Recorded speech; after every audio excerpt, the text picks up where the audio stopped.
চিকিৎসার জন্য। আমাদের একজন ভাই শহীদ হলো, তার পক্ষে কোনো কথা বলল না, বরং ফেসবুকের মধ্যে দিয়েছে কওমিদের যখন সমাবেশ হবে ঢাকার দিনদার ভাইয়েরা তাদের খেদমত করবা। এমন নির্লজ্জ মানুষ ক্ষমতার চেয়ারে থাকুক আমরা চাই না। ধিক্কার জানাই, আমরা ধিক্কার জানাই।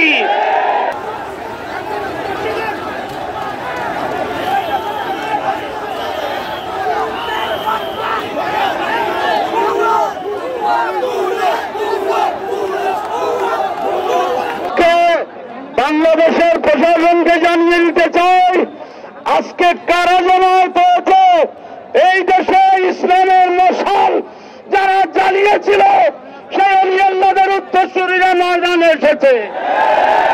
অতএব ইসলামের মূল সূতিকাগার এই সুন্নি মুসলমান আজকে মাঠে এসেছে।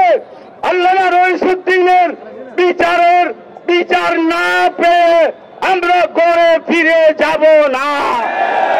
সবাই হাত তুলে বলুন নারায়ে তাকবীর, নারায়ে রিসালাত, আহলে সুন্নাত ওয়াল জামাত।